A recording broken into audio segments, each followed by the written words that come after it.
Shalom, shalom, selamat malam Bapak Ibu yang terkasih di dalam Tuhan.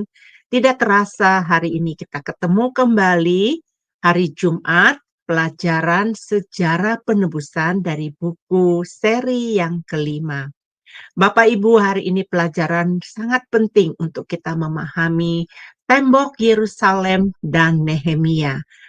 Percaya Bapak Ibu, apabila Bapak Ibu rindu untuk mengenal isi Alkitab yang secara terperinci, tetaplah tekun belajar untuk memperdalam supaya kita mengetahui apa kejadian-kejadian di dalam buku Alkitab kita ini. Karena begitu banyak chapter-chapternya, banyak isi-isinya yang mungkin kita kelewat atau kita tidak pahami.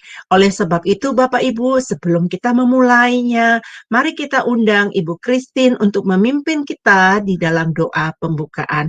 Dipersilakan Ibu Christine. Terima kasih Bu Eni. Sebelum kita memulai pengajaran malam hari ini, kita akan berdoa terlebih dahulu. Mari kita bersatu dalam doa. Puji syukur kami panjatkan kehadirat-Mu ya Bapa atas kasih karunia yang telah Engkau berikan kepada kami sepanjang satu hari ini. Tuhan, pada malam hari ini kami dapat bertemu dan berkumpul kembali pada ruang Zoom pengajaran firman Sema Adonai tentang sejarah penebusan. Tuhan Yesus, Engkau berkati kami, Tuhan Yesus, untuk dapat mengerti dan memahami bagaimana sejarah penebusan itu terjadi. Tuhan, buka hati pikiran kami agar kami mampu menerima pengajaran firman-Mu pada malam hari ini, agar menjadi rema dalam kehidupan kami dan juga bagi terang bagi jalan-jalan kami. Tuhan Yesus, juga Engkau berkati buat hamba-Mu ya Bapak. Kau pakai lebih lagi dalam setiap apapun yang beliau kerjakan, terutama dalam pelayanan dan keluarganya. Engkau berkati ya Bapa, agar seluruh kehidupannya benar-benar mampu untuk diberikan kepadamu saja. Terima kasih Yesus. Demikian juga Tuhan, kami berdoa untuk Bu Heni pada malam hari ini. Kiranya Engkau pakai Bu Heni lebih lagi Tuhan Yesus dalam memimpin pengajaran firman pada malam hari ini, agar dalam pelayanannya juga Engkau berkati, dalam kehidupannya Engkau berkati, agar seluruh yang dilakukan oleh Ibu Heni itu semuanya hanya guna hormat bagi kemuliaan nama-Mu. Demikian juga Tuhan, Kau berkati seluruh operator yang bekerja di balik layar pada malam hari ini, biarlah pelayanan mereka semakin Kau berkati Tuhan Yesus, dan Kau berkati juga keluarga mereka. Terima kasih Tuhan Yesus, kami ingin memulai pengajaran firman-Mu pada malam hari ini.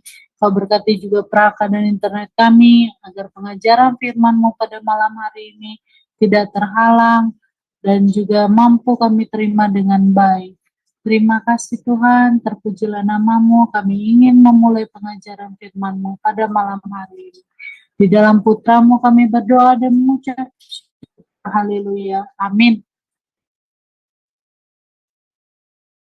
Amin. Terima kasih untuk Ibu Christine yang telah memimpin kita dalam doa. Bapak Ibu, mari kita melihat profil dari dosen kita malam hari ini. Dipersilakan. Shalom semua, berjumpa kembali dengan tema Adonai. Dan pada kesempatan kali ini kita akan berkenalan dengan pembicara kita, yakni Bapak Pendeta Yudi M. Lengkong, dan berikut adalah profil singkat dari beliau. Nama lengkap Pendeta Yudi PM Lengkong, Eskom, MDiv MTH Demin.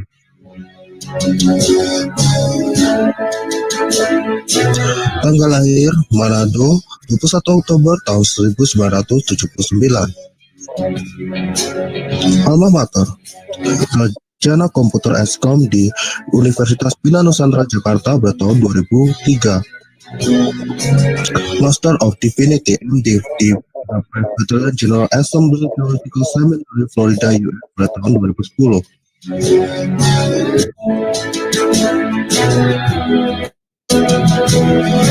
Doctor of Ministry Demin di Perry Theological Seminary, Florida, US pada tahun 2015. Master Teologi MTH di STT Bethesda, Bekasi pada tahun 2021. Pelayanan. Beliau pernah melayani bagi pendeta di Gereja Presbyterian Bukit Sion Indonesia di Jalan Tragawana 1 nomor 2 Puri Cinere Depok. Pembicara seminar buku dari sejarah penebusan untuk Yayasan Damai Sejahtera Utama Depok. Dosen di STT Agama Mission Jakarta. Dan sekarang beliau melayani sebagai pendeta di Presbyterian Bukit Sion Indonesia di Jalan Ciliwung nomor 5 Purwakarta, Kecamatan Blimbing, Kota Malang, Jawa Timur.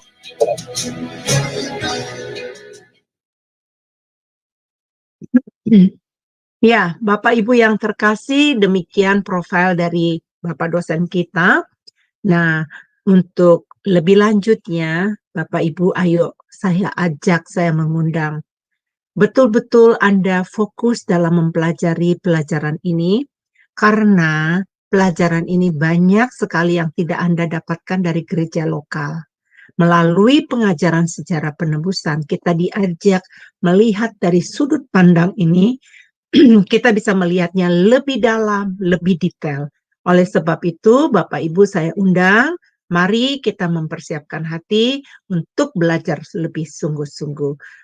Untuk Pak dosen Yudi, dipersilakan untuk memaparkan pengajaran ini kepada kami. Baik, shalom, selamat malam Bapak Ibu sekalian. Ya, senang ketemu dengan Bapak Ibu semua. Jadi malam hari ini kita akan membahas, ini merupakan pembahasan yang terakhir dari buku yang kelima, yaitu buku seri sejarah penebusan yang ditulis oleh Pendeta Abraham Park dengan judul Janji dari Perjanjian Kekal. Janji dari Perjanjian Kekal. Jadi dari buku ini kita bisa mempelajari Alkitab dengan melihat Alkitab dari sudut pandang bagaimana Allah ingin menyelamatkan umat manusia lewat Yesus Kristus. Jadi kita akan lanjutkan pelajaran kita terfokus kepada periode ketiga silsilah Yesus Kristus di Matius pasal 1. Dan hari ini, tema hari ini adalah Nehemia dan tembok kota Yerusalem. Ya, Nehemia dan tembok kota Yerusalem. Mari kita lihat terlebih dahulu. Yuda 1 ayat 20 sampai 21. Saya bacakan. Akan tetapi kamu saudara-saudaraku yang kekasih, bangunlah dirimu sendiri di atas dasar imanmu yang paling suci, dan berdoalah dalam Roh Kudus. Ayat 21, peliharalah dirimu demikian dalam kasih Allah sambil menantikan rahmat Tuhan kita Yesus Kristus untuk hidup yang kekal. Baik, ini adalah firman hidup.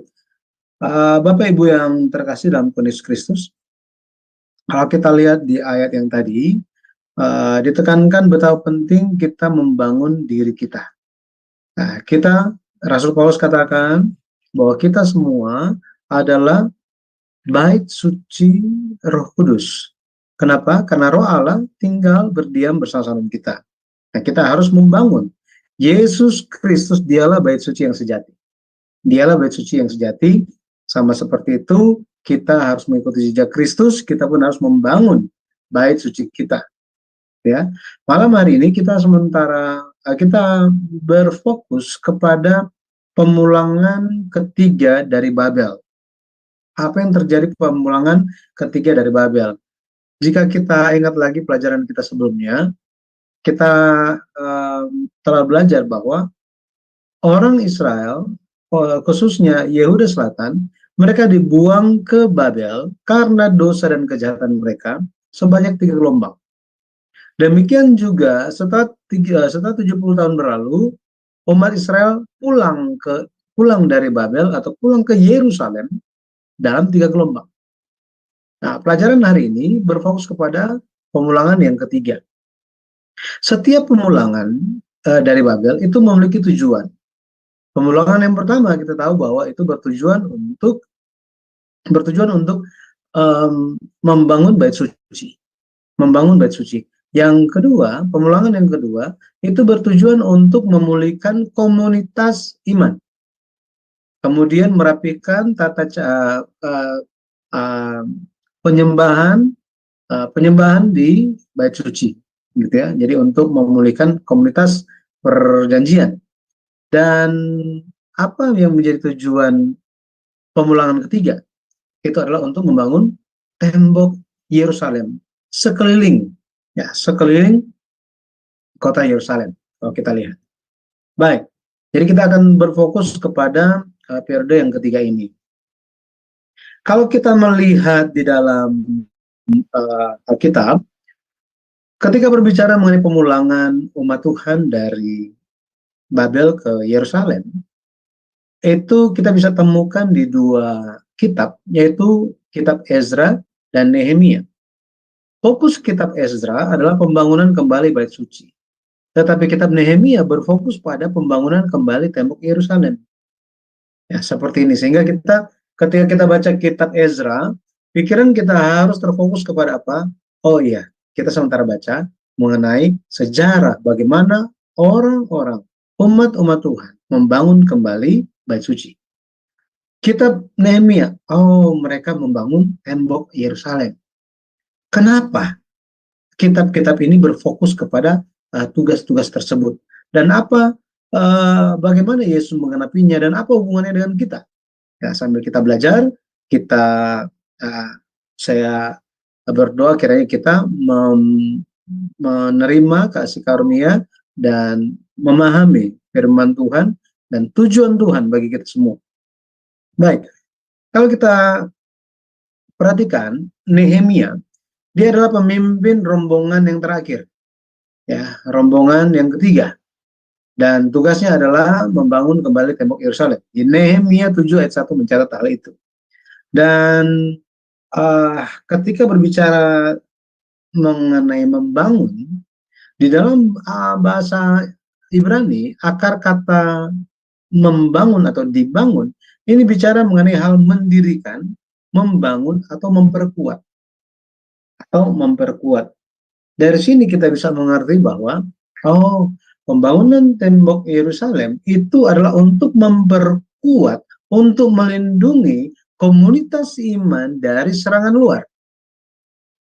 Bapak Ibu, mungkin ada yang tinggal di tempat-tempat atau perumahan atau wilayah yang nggak ada pagarnya.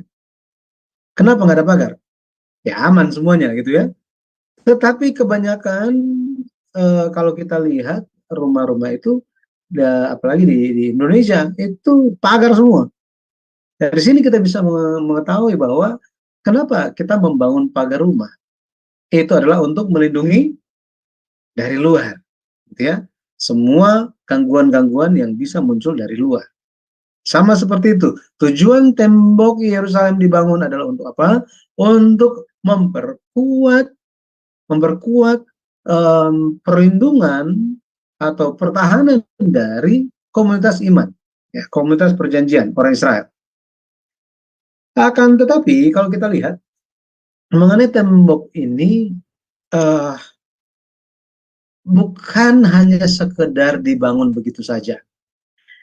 Kita ingat beberapa waktu yang lalu ketika kita bicara mengenai mungkin 2 pertemuan yang lalu ya, tentang pemulangan dari Babel. Di dalam pemulangan yang ketiga, Nehemia itu Nehemia itu menerima kabar. Apa yang dia dengar? Dia mendengar bahwa tembok Yerusalem itu diruntuhkan dan dibakar.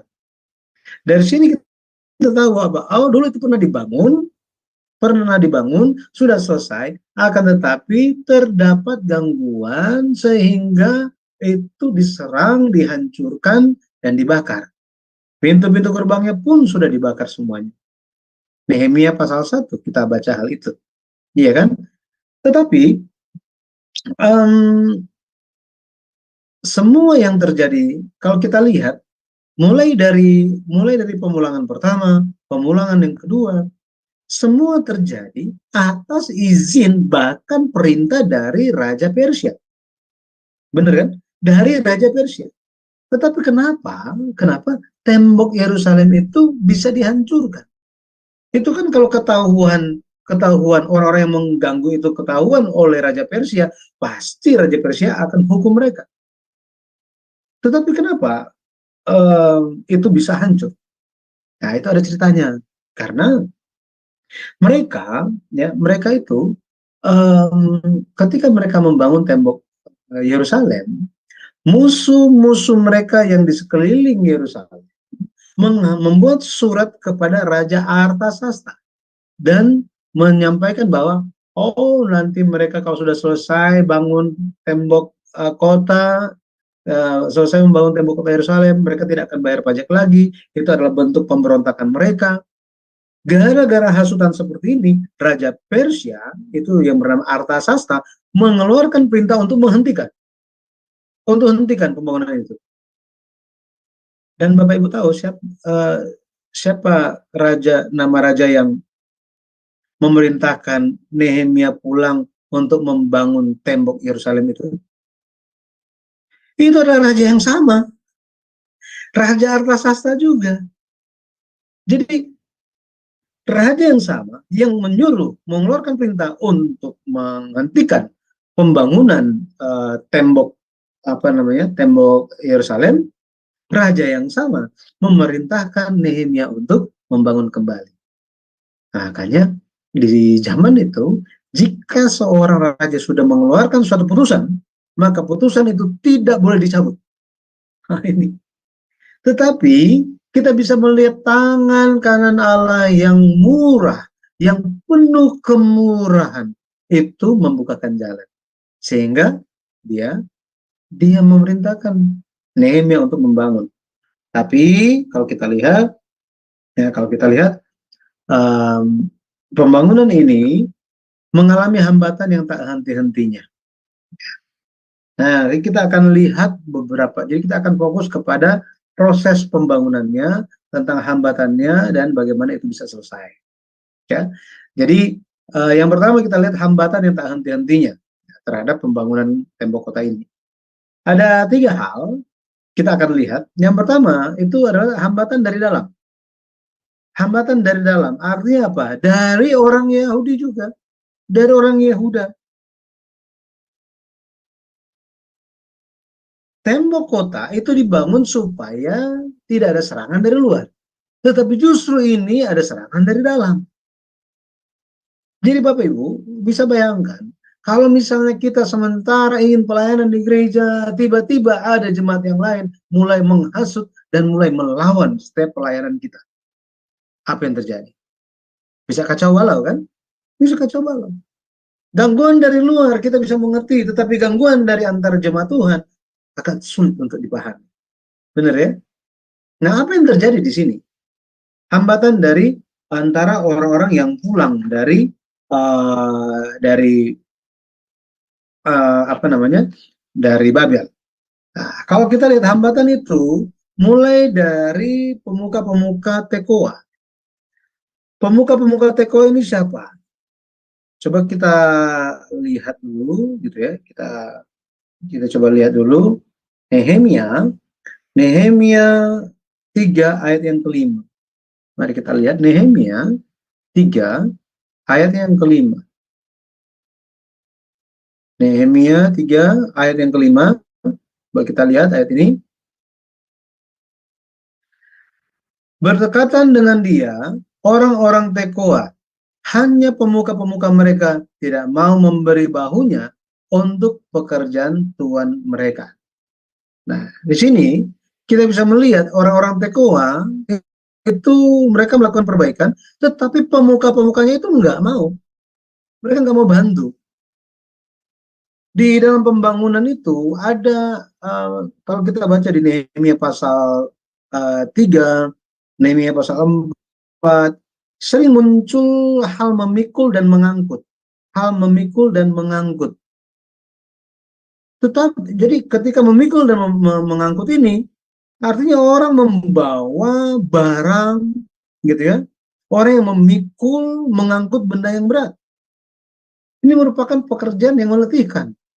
Akan tetapi pemuka-pemuka Tekoa ini, mereka tidak mau memberikan bahu mereka. Artinya apa? mereka nggak mau memikul, nggak mau mengangkut, mereka nggak mau berpartisipasi, nggak mau capek mereka. Inilah tampak orang-orang yang tidak mau, tidak ingin, bahkan tidak pernah terpikirkan, tidak ada niat sama sekali mau berpartisipasi dalam pekerjaan Tuhan. Nah, kalau kita dengar statement seperti ini mulai muncul nama-nama. Oh iya, yang sana tuh. Ya benar. Ya, saya kenal ada orang ini cuma maunya ya apa namanya? Cuma mau menyilangkan tangan saja gitu ya. Jadi ada orang-orang seperti ini. Mengapa demikian? Karena mereka menganggap hal mengangkat, memikul barang itu adalah pekerjaan yang hina. Pekerjaan yang apa? Hina. Pekerjaan rendah. Nggak cocok dengan status kami. Wah, tapi kalau saya ingat gereja, gitu ya, gereja ketika saya di gereja di Jakarta, gereja di Bandung, bahkan di gereja pusat gitu ya, itu semua orang, pendeta, penatua, orang yang punya uang, nggak punya uang, orang yang kaya raya, konglomerat, orang biasa, semuanya tidak ada bedanya, tidak bisa dibedakan. Pas kapan? Pas bersih-bersih gereja. Ketika bersih-bersih gereja, nggak bisa dibedain, sama semuanya. Gitu ya. Jadi harus bisa memberikan bahu untuk berpartisipasi. Tetapi mereka hanya hanya mementingkan kepentingan sendiri. Makanya Rasul Paulus menegur mereka. Rasul Paulus menegur mereka di Filipi 2 ayat 21. Sebab semuanya mencari kepentingan sendiri dan bukan kepentingan Kristus. Hari ini benar-benar kita harus mencari kepentingan Kristus Yesus. Ketika kita melayani apapun itu, ketika kita datang ke gereja pun, kita harus mengedepankan kepentingan Kristus. Ya. Kemudian siapa lagi yang menjadi gangguan, menjadi halangan? Itu adalah orang-orang yang tinggal di sekitar Yerusalem. Orang-orang yang tinggal di sekitar Yerusalem. Siapa mereka? Mereka adalah orang-orang yang bersama-sama sudah kembali dari Babel ke Yerusalem. Mereka itu, mereka adalah penduduk asli Israel. Mereka orang Yahudi. Semua orang, kalau kita baca di Nehemia pasal 3, di bawah pimpinan-pimpinan orang-orang yang berinisiatif, mereka kumpulkan semua orang dari seluruh wilayah untuk bekerja bersama-sama. Bahkan mereka tinggalkan kampung mereka untuk berpartisipasi dalam pembangunan tembok kota. Tetapi orang yang di sekitar, yang di dekat Yerusalem sendiri tidak mau bantu. Enggak mau bantu mereka. Ya. Kenapa mereka tidak mau bantu? Nah, alasannya apa? Apa alasannya? Coba kita baca Nehemia 4, kita baca Nehemia pasal 4. Ya. Sini ada jawabannya. Nehemia pasal 4, mari kita lihat. Nehemia 4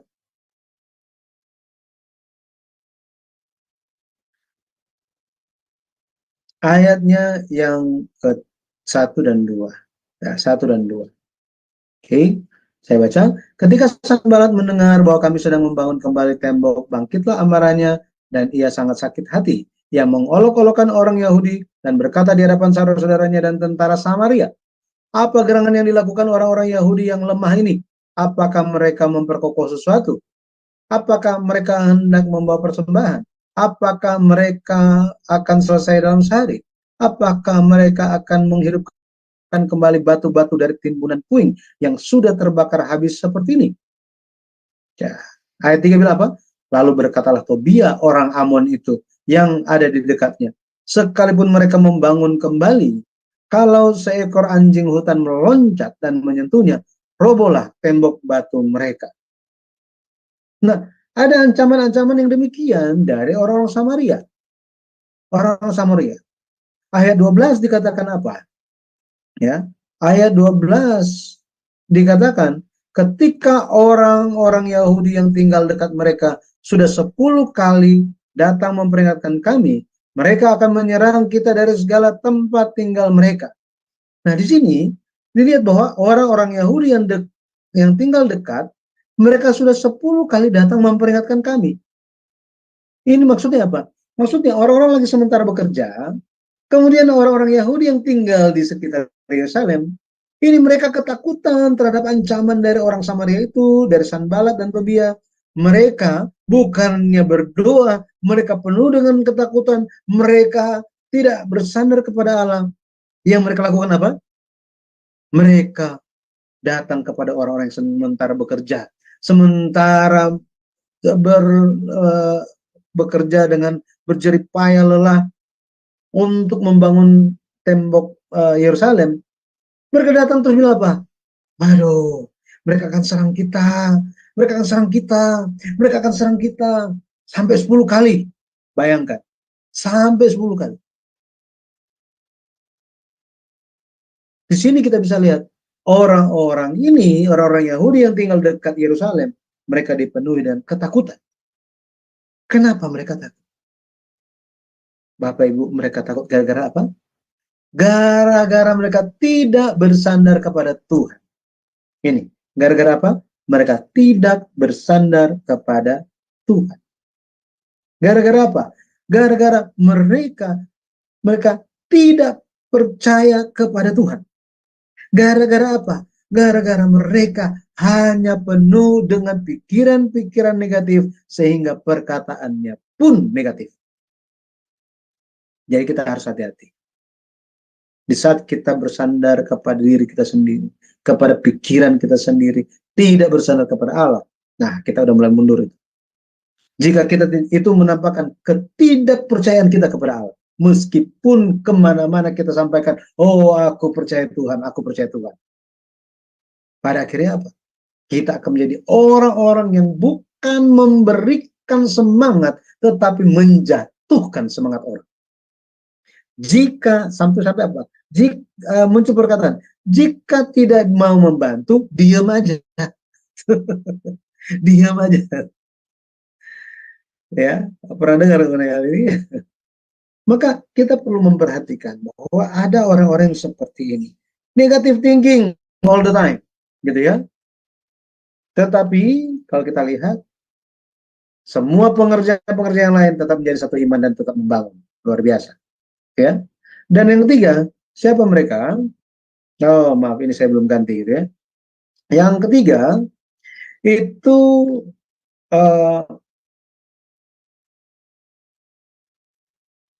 cuma dua ya, cuma dua. Cuma dua, ini udah kelebihan sampai ke 3 hal. Ya. Jadi ini merupakan gangguan dari dalam. Ini yang terjadi. Kemudian mari kita lihat hambatan dari musuh-musuh pada awal pembangunan. Ini musuh-musuh. Siapa musuhnya? Tadi kita sudah baca di Nehemia pasalnya yang keempat. Kalau kita lihat Nehemia, dia sangat bersemangat untuk membangun, gitu ya. Masih ingat bahwa ketika bait suci itu dibangun, baru mulai dibangun, baru memulai, sudah muncul banyak gangguan dari siapa? Dari bangsa-bangsa sekitar. Dan yang paling semangat untuk mengganggu siapa? Orang Samaria. Itu waktu mau membangun bait suci. Nah ini ketika mau membangun tembok kota Yerusalem, siapa yang paling semangat untuk menghalang-halangi, mengancam, untuk menggagalkan rencana itu? Itu adalah orang Samaria juga. Orang Samaria juga. Makanya di zamannya Yesus, di zaman Yesus itu, orang Samaria sangat-sangat dibenci oleh orang Yahudi. Alasannya gara-gara apa? Gara-gara ini. Orang-orang Samaria itu bukan hanya mereka sudah tercampur darah mereka, sudah tidak murni Yahudi lagi, tetapi mereka dalam sejarah, mereka orang Samaria itu banyak mengganggu pekerjaan Tuhan. Ya, makanya ke bawah-bawah sampai di zaman Yesus. Kan itu udah lewat 400 tahun, 500 tahun, kebenciannya itu tetap ada, gitu ya. Nah, jadi itu latar belakangnya, ya. Jadi siapa yang paling vokal di sini, yang paling semangat? Kita kembali lihat Nehemia 4, ayat yang pertama itu adalah siapa? Sanbalat. Sanbalat ini dia ada orang yang sakit hati kalau ada perbuatan baik yang dilakukan. Jadi kalau ada orang itu sukses, ada orang itu mulai maju, mulai berubah menjadi orang yang baik, dia akan sakit hati. Nah, ini nggak boleh ada di dalam gereja. Nggak boleh terjadi orang seperti itu. Jangan sampai ketika, wah, satu keluarga diberkati, wah, ada keluarga ini, wah, lebih baik keadaannya, langsung iri hati, langsung tidak suka, langsung menjelek-jelekan. Nah, ini tidak boleh. Ya. Orang Samaria ini, Sanbalat ini, dia sampai apa? Dia sampai mengeluarkan perkataan-perkataan yang apa ya, menyerang dan menggoncangkan iman atau semangat, meruntuhkan perkataan-perkataan yang meruntuhkan semangat orang. Coba lihat perkataannya. Apa gerangan yang dilakukan orang-orang Yahudi yang lemah ini? Ini dia bilang kan. Apakah mereka memperkokoh sesuatu? Apakah mereka hendak membawa persembahan? Apakah mereka akan selesai dalam sehari? Apakah mereka akan menghidupkan kembali batu-batu dari timbunan puing yang sudah terbakar habis seperti itu? Jadi mau ngapain lagi? Nggak usah dibangun itu, udah hancur. Nggak perlu. Orang yang lain lagi bilang apa? Tobia, orang Amon. Dia bilang apa? Ya, meskipun itu dibangun, kalau ada anjing lompat di situ, wah, langsung roboh itu tembok. Bayangkan, ya. Ayat yang keempat, bagaimana respon dari Nehemia? Bagaimana respon dari Nehemia? Nehemia bilang apa? Nehemia bilang, ya Allah kami, dengarlah bagaimana kami dihina. Balikkanlah cercaan mereka, menimpa kepala mereka sendiri, dan serahkanlah mereka menjadi jarahan di tanah tempat tawanan. Wah, jadi apa respon dari Nehemia dan umat Tuhan? Itu adalah berdoa. Berdoa. Makanya kita harus rajin berdoa, Bapak Ibu. Kalahkanlah kejahatan dengan kebaikan. Jangan kalahkan kejahatan dengan kejahatan. Ya, jangan seperti itu. Kemudian ada hambatan juga dari musuh pada pertengahan pembangunan tembok kota. Jadi sementara membangun itu banyak gangguan juga. Itu catatannya ada Nehemia 4 ayat 6 sampai 23. Kalau kita perhatikan, mereka selalu apa? Orang Samaria ini selalu bilang dan selalu berkata, oh nggak kuat itu pembangunan itu, tembok itu pasti akan segera runtuh, gitu ya. Tetapi nggak berhenti di situ, nggak berhenti di situ. Kalau kita baca Nehemia 4 ayat 8 dikatakan apa? Nehemia 4 ayat yang ke-8 dikatakan. Nih, kita coba baca dari ayat yang ke-7 ya. Dibilang begini, ketika Sanbalat dan Tobia serta orang Arab dan orang Amon dan orang Asdod mendengar bahwa pekerjaan perbaikan tembok Yerusalem maju dan bahwa lubang-lubang tembok mulai tertutup, maka sangat marahlah mereka. Mereka semua mengadakan persepakatan bersama untuk memerangi Yerusalem dan mengadakan kekacauan di sana. Bapak Ibu bisa lihat apa yang terjadi di sini. Ketika suara itu sudah tidak mempan, pada akhirnya mereka mulai menghalang-halangi dengan fisik. Mereka siap untuk menyerang. Bayangkan. Bapak Ibu kalau sementara membangun rumah gitu ya, sementara membangun rumah lagi sibuk gitu kan, tiba-tiba ada yang mau datang untuk meruntuhkan rumah. Bisa nyaman nggak membangunnya? Benar ya? Apa yang Yesus lakukan? Ketika Yesus datang, Yesus sampaikan firman, Yesus ajarkan firman. Untuk orang-orang berkumpul, Yesus lakukan mujizat, menyembuhkan mereka, memulihkan mereka. Tetapi Yesus tidak berhenti di situ. Yesus sampaikan firman supaya apa? Setelah mereka mengalami mujizat Tuhan, mereka tidak berhenti kepada mujizat, tetapi mereka maju di dalam pengenalan akan maju. Tetapi ketika melihat itu, ketika melihat orang-orang Yahudi di zaman Yesus itu, ketika melihat orang-orang Yahudi mulai semangat, mulai mencari Tuhan, apa yang dilakukan oleh imam-imam dan orang-orang Farisi? Ahli Taurat, apa yang mereka lakukan?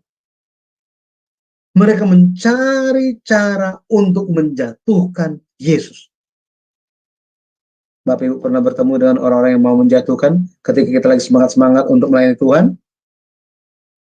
Nah, respon kita harus gimana? Ayat yang ke-9, bagaimana respon dari Nehemia? Tetapi kami berdoa kepada Allah. Jadi kita harus apa? Berdoa. Jangan lupa, berdoa. Meskipun ada banyak gangguan, ada banyak pergumulan, kita ingin supaya kehidupan iman kita itu lebih baik. Tetapi, wah, kadang kita lemah dan lain-lain. Jatuh lagi. Ada banyak gangguan. Mari berdoa. Berdoa. Ya, bersandar kepada Allah. Kemudian, yang kalau kita lihat, ada hambatan terakhir, ya, hambatan yang terakhir yang apa namanya,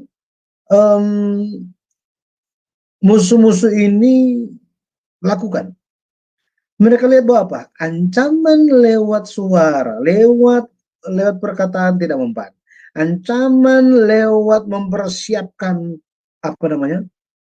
Mempersiapkan pasukan, ya. Jadi bayangkan kalau sementara membangun gitu ya, sementara membangun tembok, kan bisa lihat itu, waduh, udah mulai pada muncul, ya, musuh-musuhnya muncul dan mau menyerang. Itu kan, ya, apa ya, muncul kekhawatiran juga kan. Tetapi orang-orang yang bersama-sama dengan Nehemia, mereka tetap meneguhkan iman mereka, mereka berserah kepada Tuhan, dan mereka terus membangun dan maju. Tetapi musuh tidak kehabisan akal. Mereka lakukan cara yang terakhir. Caranya gimana? Gimana supaya Nehemia mati? Mati, bayangkan. Mereka ingin Nehemia mati. Bukan cuma susah, bukan cuma menderita, tetapi supaya apa? Supaya mati. Ini yang kita perlu memperhatikan bahwa apa? Iblis setan itu tidak akan pernah berhenti sampai kita hancur, sampai kita mati. Ya, tetapi Yesus ingin kita hidup. Ingat, pekerjaan iblis setan hanya untuk mematikan kita, mematikan orang. Tetapi pekerjaan Yesus, pekerjaan orang Kristen adalah untuk menghidupkan. Makanya ayat hafalan satu dunia bilang apa? Yohanes 3:16. Karena begitu besar kasih Allah akan dunia ini sehingga ia mengaruniakan anaknya yang tunggal, supaya setiap orang yang percaya kepadanya tidak binasa, melainkan beroleh hidup yang kekal. Allah Bapa ingin kita hidup. Jadi bila Allah Bapa kita menginginkan kita hidup, mari kita juga ingin supaya orang-orang lain pun hidup. Orang-orang lain pun hidup. Nah, Bapak Ibu, kalau kita lihat mengenai persengkokolan untuk membunuh Nehemia, nanti bisa dibaca di Nehemia pasalnya yang ke-6. Ya, Nehemia pasal yang ke-6, mereka itu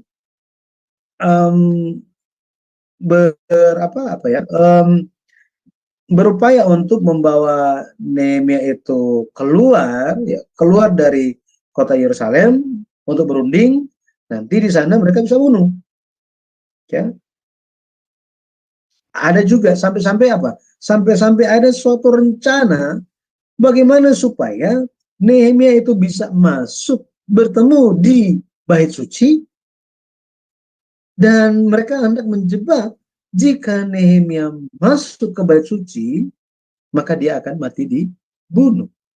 Mati, dibunuh, gara-gara apa? Gara-gara melanggar hukum Taurat. Ya, seperti itu. Jadi ada hal-hal yang mereka ingin lakukan untuk menjatuhkan.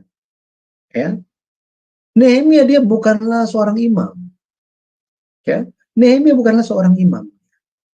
Nah, kalau Nehemia itu masuk sampai ke tempat kudus, maka dia melanggar hukum Taurat. Jadi ini yang menjadi upaya dari musuh untuk menjatuhkan Nehemia. Nah, ini mengenai hambatan-hambatan yang terjadi. Hambatan-hambatan yang terjadi. Nah, jadi bagaimana strategi Nehemia waktu membangun tembok kota? Ya, seperti apa strategi dia? Kalau kita lihat, Nehemia ketika dia membangun tembok kota, itu dia lakukan sambil siapkan senjata untuk berperang. Siapkan senjata untuk berperang. Coba kita baca Nehemia 4 ayat 16 sampai 17. Nehemia 4, kita mundur ya. Nehemia, oh ini ada sini. Nehemia 4 ayat 16 sampai 17. Dikatakan begini, sejak hari itu, sebagian daripada anak buahku melakukan pekerjaan dan sebagian yang lain memegang tombak, perisai, dan panah dan mengenakan baju zirah. Sedang para pemimpin berdiri di belakang segenap kaum Yehuda yang membangun di tembok. Orang-orang yang memikul dan mengangkut melakukan pekerjaannya dengan satu tangan dan dengan tangan yang lain mereka memegang senjata. Bayangkan, mau kerja bagaimana coba kerja seperti ini? Sambil bekerja, sambil siap-siap kalau diserang. Bayangkan. Bapak Ibu jangan berpikir ini hanya cerita sejarah zaman dahulu kala. Ketika kita menjalani kehidupan iman hari ini pun sama. Kita sementara ingin apa? Sementara ingin berubah. Kita ingin menjadi manusia baru dalam Kristus. Tetapi jika kita tidak memegang senjata, gitu ya, tidak memegang senjata, maka pertahanan kita pun itu bisa lolos. Maka kita harus memiliki persenjataan iman. Nah, Rasul Paulus kan mengajarkan mengenai hal itu, gitu ya. Perisai iman, ya, perisai iman. Terus apa katanya? Ada pedang firman, ya, seperti itu. Kemudian apa yang terjadi juga?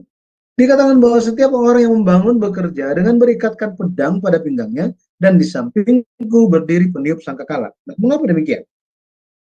Karena kalau kita lihat pembangunan tembok kota itu sangat-sangat luas, gitu ya, sangat-sangat luas sehingga agak sulit untuk kasih kode, gitu ya, kasih kode. Maka ada peniup-peniup sangkakala, ya, peniup-peniup sangkakala. Jika ada sesuatu yang terjadi, mereka akan meniup sangkakala sehingga yang lain bisa tahu. Ya, yang lain bisa tahu. Nah, ini hal-hal yang mereka lakukan. Jadi sangat-sangat merepotkan kalau kita lihat. Gitu ya. Nehemia 4 ayat 18 tadi kita sudah baca. Hal yang lain dikatakan bahwa semua yang bekerja itu tinggal di Yerusalem. Tinggal di Yerusalem, jangan pulang. Nehemia 4 ayat 22. Coba kita lihat. Ayat 22.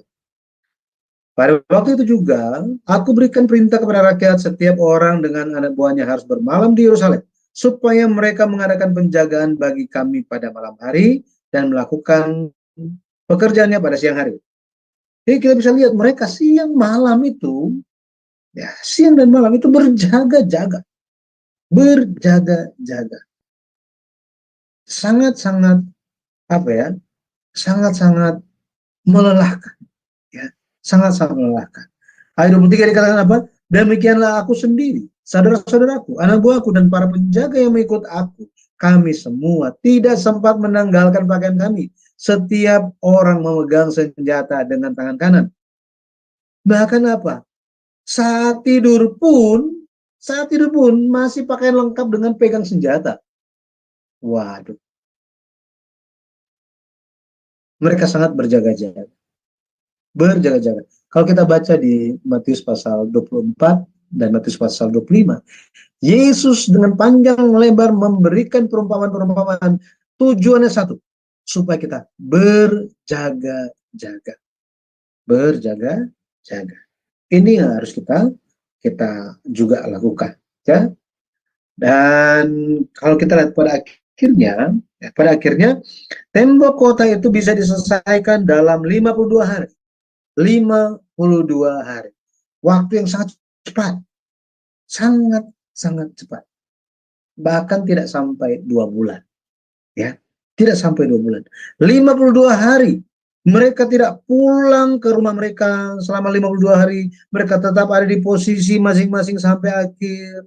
Mereka berpartisipasi, mereka menjadi satu hati. Pada akhirnya Allah berkenan melihat mereka. Makanya kita semua pun harus menjadi satu hati, barulah pekerjaan Tuhan bisa terlaksana. Tanpa menjadi satu hati, satu pikiran, apa yang mau terjadi? Nggak ada yang bisa terjadi. Itu sebabnya ada halangan yang terutama. Bukan halangan dari luar, tetapi halangan dari dalam yang sangat-sangat berpengaruh.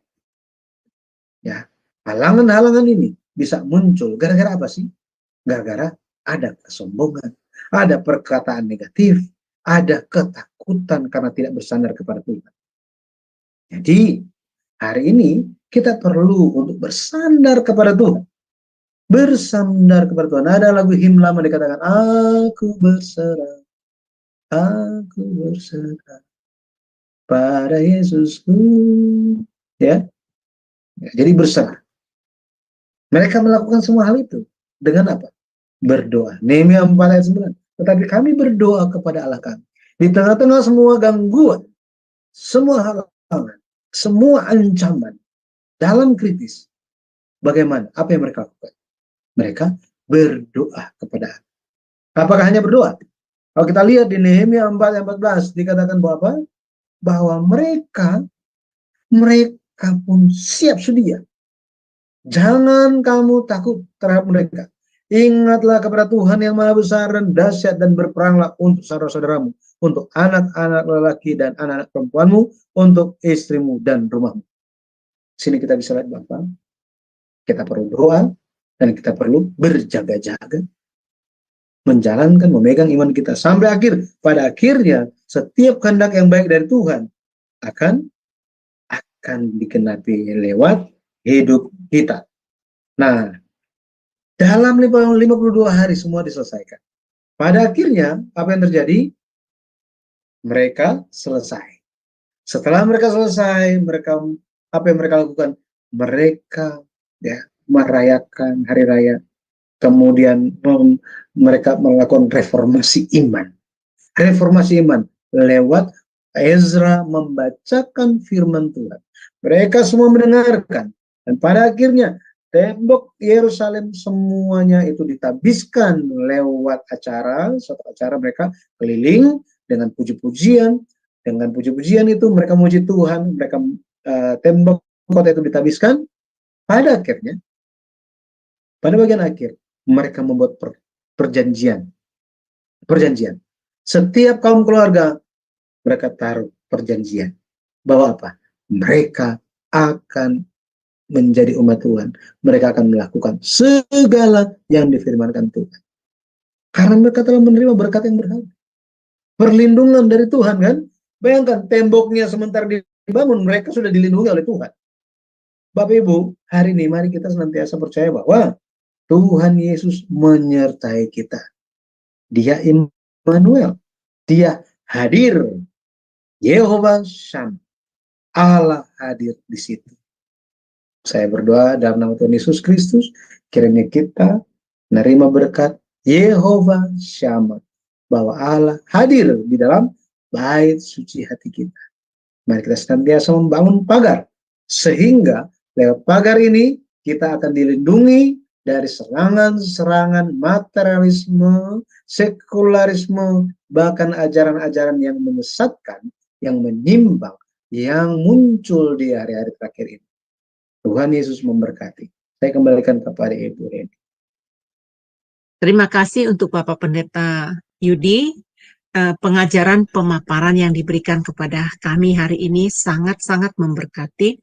Tapi sebelum kita masuk di dalam ruang tanya jawab ya, saya akan mempersilakan Ibu Aling untuk mempromosikan, untuk memberitahukan kepada kita acara-acara selanjutnya. Dipersilakan. Ya, baik, terima kasih Bu Heni. Baik Bapak Ibu, saya akan membacakan acara Sema Adonai ke depannya. Baik, dimulai dengan besok Sabtu 27 April 2024 di Sema Adonai akan kembali ada kelas pembelajaran firman ya Bapak Ibu. Ini di pukul 9.00 waktu Indonesia Barat, jadi di pagi hari ya. Dan tema untuk kelas pembelajaran firman Tuhan di Sema Adonai ini adalah pola 3 generasi. Dan ini adalah part yang pertama. Dan yang menjadi narasumbernya seperti biasa adalah Ibu Grace Sumilat SMG yang merupakan founder dari Jenius Secara Alkitab, dan yang menjadi moderatornya adalah Ibu Deborah Kristiani. Selanjutnya masih di hari yang sama Bapak Ibu, tapi di jam 19.00 waktu Indonesia Barat akan ada kembali kelas pembelajaran firman di Sema Adonai. Dan kali ini temanya adalah Improve Your Personality. Ini diambil dari Nats Kejadian 31 ya Bapak Ibu. Dan yang menjadi narasumbernya adalah Pastor Teni Landena. Dan moderatornya adalah Ibu Heni. Selanjutnya masih di hari yang sama Bapak Ibu, tetapi di jam 21.00 waktu Indonesia Barat, itu masih ada kelas pembelajaran firman Tuhan yang terakhir di Sema Adonai ya Bapak Ibu. Dan ini temanya adalah pohon. Jadi kita belajar tentang pohon ya Bapak Ibu, ada apa dengan pohon ini? Dan yang menjadi narasumbernya seperti biasa adalah Pak Evangelis Dr. Ferry Hermawan Winoto dan moderatornya adalah Ibu Christine. Selanjutnya ini adalah di hari Minggu 21 April 2024 di jam 19.00 waktu Indonesia Barat. Ini adalah ibadah online Sema Adonai ya Bapak Ibu. Dan untuk tema dari ibadah online kita adalah cara mengasihi Tuhan. Dan yang menjadi narasumbernya adalah Bapak Gembala kami sendiri, yaitu Pak Pendeta Daniel Palungan. Dan yang menjadi liturgisnya adalah Ibu Heni, dan yang menjadi live songnya adalah Ibu Murni dari Jerman.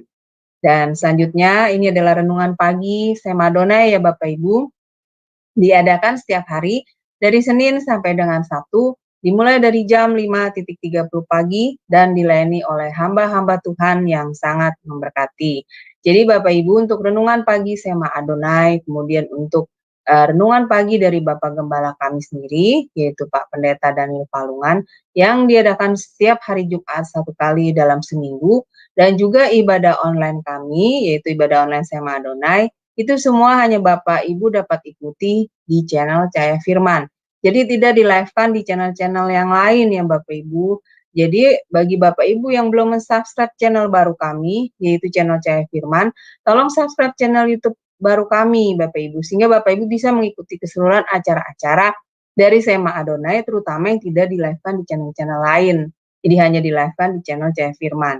Dan juga tolong bantu share Bapak Ibu kepada yang lain, sehingga semakin banyak orang juga yang bisa mengikuti keseluruhan acara-acara dari Sema Adonai lewat channel Cahaya Firman.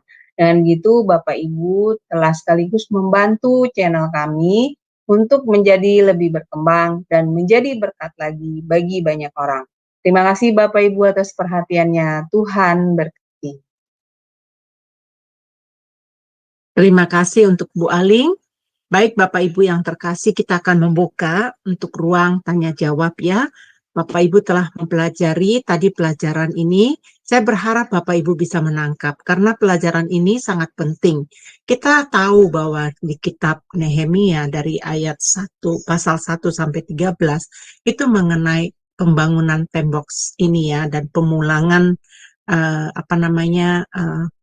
bangsa Israel dari pembuangan ya. Nah, Bapak Ibu, apa yang Bapak Ibu dapat pelajari hari ini? Apa yang masih belum dapat dimengerti? Tentu luas sekali. Karena buku yang diajarkan oleh Bapak Pendeta Yudi ini hanya sedikit ya. Karena untuk mengetahui terperincinya itu memang disarankan sekali untuk membeli buku sejarah penebusan lebih lebih apa namanya lebih banyak. Tapi seperti contoh hari ini yang diajarkan oleh Bapak Pendeta Yudi itu kan hanya intisarinya aja, tetapi masih luas, masih banyak sekali yang perlu kita pelajari, jadi kita lebih detail, kita lebih mengetahui di gelombang yang ketiga ini pada tahun 444 sebelum Masehi ya, itu apa namanya, itu terjadi di tahun keberapa. Nah, karena kenapa kita harus tahu demikian? Karena akan terukir gitu loh, sejarahnya Tuhan itu di dalam kehidupan kita. Jadi kita tahu, oh ternyata waktu di saat pemulangan kedua, di apa namanya di tahun ke-14 itu, jadi itu terjadi. Nah, Nehemia ini mendengarkan berita yang membuat dia itu sangat berkabung karena rontoknya tembok Yerusalem ini ya, Bapak Ibu ya. Nah, saya sendiri pribadi waktu membaca ini, saya bilang, iya ya, pantesan Nehemia berkabung. Karena dia cinta Tuhan. Nah, kita ditanyain, apakah kita sudah cinta Tuhan? Kalau Nehemia diangkat pada saat itu menjadi bupati ya di tanah Yehuda, bukannya berarti kita jadi umat yang zaman sekarang ini kita nggak punya tugas. Kita punya tugas, Bapak Ibu. Jadi mari Bapak Ibu kita bergabung ya, terus belajar, semangat untuk belajar tentang sejarah di dalam buku sejarah penebusan ini kita bisa melihat Alkitab lebih detail. Apakah ada di Bapak Ibu yang di sini yang ingin bertanya sesuatu melalui ini apa pelajaran yang tadi kita pelajari? Tadi kan udah dijelaskan tujuan pemulangan. Baik, ada Ibu Grace, dipersilakan Bu Grace. Shalom, terima kasih untuk kesempatannya. Ya, Ada yang mau saya tanyakan nih Pak Yudi. Ya, silakan. Iya, jadi saya itu sangat kagum sama Nehemia, itu leadership-nya luar biasa ya. Dia itu bisa kayak menggerakkan, mengerahkan orang di tengah segala berbagai tantangan, pembangunan dalam tempo yang cepat, di tengah segala intimidasi, tangan kanan pegang senjata, tangan kiri pegang apa itu peralatan pembangunan dan lain sebagainya. Itu saya sangat kagum sekali dengan leadership daripada Nehemia ini. Nah, yang mau saya tanyakan nih Pak Yudi, apakah ada gitu studi yang mempelajari kenapa Nehemia ini leadership-nya begitu keren gitu? Apakah dari didikan orang tuanya, ataukah dari dia dipersiapkan di suatu masa yang benar-benar leadership orang-orang di sekitarnya itu memang masa itu masa keemasan, atau dia memang dipersiapkan Tuhan secara khusus, atau apa ada petunjuk yang khusus merujuk kepada leadership Nehemia yang di atas rata-rata ini apa gitu loh Pak? Maksudnya ada nggak gitu penelitian? Terima kasih. Baik, makasih, pertanyaannya sangat bagus sekali. Bagi teman-teman informasi juga yang di live streaming yang sedang mengikuti acara kami, apabila ada pertanyaan Anda, dituliskan saja, nanti saya akan membacakan kepada Pak Yudi ya. Dipersilakan Pak Yudi untuk menjawabnya. Baik, terima kasih Ibu Grace. Jadi, apakah ada penelitian-penelitian mengenai leadership dari Nehemia, ya, leadership dari Nehemia. Kalau kita lihat, saya belum mencarinya, tetapi saya pikir itu ada, gitu. Sudah ada yang melakukannya. Kenapa? Karena di dalam dunia teologi itu memang pendekatan itu dilaksanakan. Kalau Bapak Ibu pernah mendengar John Maxwell, dia pernah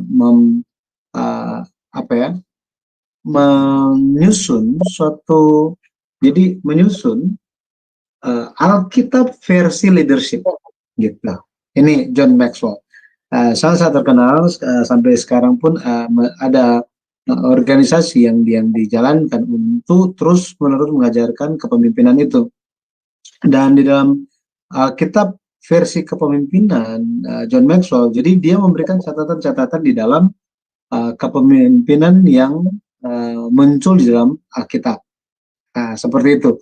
Saya pernah melihat ada teman yang punya itu, dan saya lihat sekilas, itu luar biasa, ya. Tetapi mengenai bagaimana dia bisa menjadi seorang pemimpin yang luar biasa hebat, kalau kita lihat tentu ada pengaruh, gitu ya, tentu ada pengaruhnya, ya. Dan jika kita lihat dia latar belakang, kalau kita baca tentang kitab Nehemia, kita bisa mengenal profesi dia. Nehemia, profesi dia itu adalah, profesi dari Nehemia itu adalah juru minum raja, gitu ya, juru minum raja. Dan juru minum raja ini merupakan suatu posisi kepercayaan. Bapak Ibu tahu fungsi tugas utama dari juru minum itu, juru minum raja. Jadi semua yang akan diberikan kepada raja itu harus dites dulu. Kenapa? Karena kecenderungannya di zaman dulu itu raja sering diracun. Maka perlu ada orang yang coba dulu. Gitu. Nah, siapa orangnya? Nehemia. Jadi sebelum diberikan kepada raja, dia harus tes dulu. Jadi sebayangkan kalau itu ada racun, langsung mati dia. Ya. Nah, tapi dia menjadi orang kepercayaan raja. Nah, ini luar biasa. Dan kita bukan bicara tentang raja atas satu daerah, bukan. Tetapi Raja Persia merupakan, kerajaan Persia merupakan kerajaan penguasa dunia di zaman itu. Penguasa dunia, dan Nehemia adalah orang dekat, ya, orang yang terdekat dengan raja. Tetapi ketika kita melihat, saya nggak banyak bisa memberitahukan jawaban seperti Ibu harapkan, tetapi jika kita mengingat lagi bagaimana kita membahasnya dan bagaimana kitab Nehemia itu ditulis, selalu muncul bahwa apa? Dia berdoa kepada Tuhan, dia berpuasa, dia berdoa, dia memohonkan, dia memberikan pengakuan bagaimana tangan kanan Tuhan yang murah hati, penuh kuasa, selalu menyertai dia dan membuat dia berhasil. Dari sini kita tahu bahwa apa? Dia datang dari keluarga yang memberikan pengaruh iman yang hebat. Ya, memberikan pengaruh iman yang hebat kepada dia. Jadi dia pun tidak berhenti di situ. Dia banyak memahami firman Tuhan, memahami hukum Taurat. Jadi dia orang yang selalu Bible study. Gitu ya. Dia ada iman, dia mau mengenal kehendak Tuhan seperti apa. Nah, seperti ini. Di atas dasar yang seperti inilah hikmat Tuhan dicurahkan. Hikmat Tuhan dicurahkan sehingga dia bisa mempelajari banyak hal. Dia ada di lingkungan kerajaan. Gitu ya. Dari mana dia bisa tahu? Untuk pemerintahan-pemerintahan, bahkan dia dipercayakan menjadi sebagai bupati atau pemimpin wilayah Yerusalem. Nah, itu karena apa? Karena dia belajar banyak hal, tetapi semua itu didasari oleh apa? Hikmat yang dia terima dari Tuhan. Firman yang telah dia terima. Bagaimana dia telah hidup sesuai dengan jalan-jalan Tuhan. Makanya orang-orang benar itu akan, kalau kita lihat, kita Mazmur mengatakan bahwa Allah bergaul karib dengan orang yang dekat dengan dia. Gitu ya. Dan Allah memberitahukan perjanjian. Betul ya. Dia melakukan hal yang seperti ini. Itu Allah kita. Abraham itu dia mengenal rahasia Allah gara-gara dia itu bergaul karib dengan Allah. Dan karena itu Allah memberitahukan perjanjian kepada Abraham. Sama seperti itu Allah lakukan kepada orang-orang yang takut akan Tuhan, yang mau digunakan, dipakai untuk kemuliaan Tuhan. Salah satunya Nehemia. Nah, untuk yang mungkin yang secara terperinci, mungkin ada itu, gitu ya, ada yang sudah lakukan itu, nanti bisa cari, saya coba sambil cari juga, mungkin ada referensi, atau mungkin ada teman-teman yang lain mungkin udah tahu duluan, ya, ya begitu. Iya, terima kasih Pak. Iya. Iya, ada lagi Bu Grace? Iya, saya setuju ya. Jadi nggak mungkin Nehemia itu muncul begitu saja. Pasti dia dipersiapkan oleh sebuah keluarga yang keren kayak gitu ya. Karena kan Iya. dia bisa memetakan zaman, bahwa ini sudah sekian tahun sesuai janji Tuhan, nubuatan nabi-nabi sekian tahun. Jadi dia ini orang yang paham paham apa namanya janji-janji Tuhan, paham nubuatan-nubuatan. Jadi dia ini orang yang pastinya dia dipersiapkan oleh orang tuanya ya, walaupun mungkin Alkitab nggak jelas-jelas mengatakan seperti itu, tapi kan nggak mungkin dia muncul begitu saja, trium gitu kan, nggak mungkin ya. Pasti Ya. ada belakangnya gitu ya. Saya sangat terberkati Pak, terima kasih banyak. Ya, terima kasih. Contoh yang lain itu dulu saya pernah sampaikan mengenai Daniel, Ibu. Daniel, kok tiba-tiba dia jadi luar biasa gitu? Benar ya? Kok tiba-tiba jadi luar biasa? Ternyata Daniel dan teman-temannya, mereka lahir dan besar. Mereka lahir itu di zaman ketika Raja Yosia melakukan reformasi agama gede-gedean. Wah, itu pengaruh pokoknya satu sampai pokoknya yang kalau nggak istilah zaman sekarang, kalau nggak ke gereja itu pasti masuk penjara. Nah, seperti itu. Jadi ada latar belakangnya. Pasti ada latar belakangnya betapa penting pewarisan iman itu. Dan kalau kita lihat, ya seperti apapun orang Yahudi hari ini, tetapi mereka tetap menjaga bagaimana tradisi kepercayaan mereka itu tidak terputus. Itu luar biasa, gitu ya. Pewarisan iman kita pun harus mencontohi itu. Ya, silakan Ibu ini. Ya, terima kasih untuk Bu Grace atas partisipasinya. Nanti jika seandainya ada pertanyaan lagi, boleh diangkat tangan lagi. Sekarang saya akan memberikan kesempatan kepada Pak Yongki. Dipersilakan Pak Yongki. Selamat malam. Selamat malam Pak Yongki. Selamat malam Pak. Pak Yudi. Ya, apakah pembangunan Bait Allah yang sudah jadi ini ketika Imam Ezra kembali? Inikah yang juga dihancurkan oleh Raja Titus itu, Panglima Titus itu? Nah, itu satu pertanyaan. Terus Daniel itu ikut rombongan Ezra ataupun Nehemia, Pak? Nah, itu pertanyaan kedua. Pertanyaan ketiga itu bangsa orang Samaria itu nikah campur Yahudi dengan siapa? Nah, itu pertanyaan ketiga. Yang keempat, di kitab apa Pak dikisahkan antara Asyur dikalahkan sama Babel dikalahkan oleh Persia? Ada kita dapati di kitab mana tuh Pak? Itu saja. Terima kasih. Ya, silakan Pak dosen untuk menjawabnya. Baik, yang pertama, tadi yang pertama tentang apa tadi? Tadi Bait Allah Pak. Oke, Bait Allah. Jadi mengenai Bait Allah, kalau kita lihat Bait Allah itu dibangun di bawah pimpinan Zerubabel, ya, di dalam pimpinan Zerubabel. Kemudian ini dia belum bertemu dengan kalau kita lihat belum bertemu dengan Ezra. Masanya itu tidak ketemu. Kalau kita lihat di dalam Alkitab itu tidak ada irisannya mereka, gitu ya. Jadi ketika mereka itu apa namanya? Ketika Zerubabel itu kembali, itu di zaman terakhir dibahas mengenai Zerubabel itu di zamannya Nabi Hagai dan Zakaria.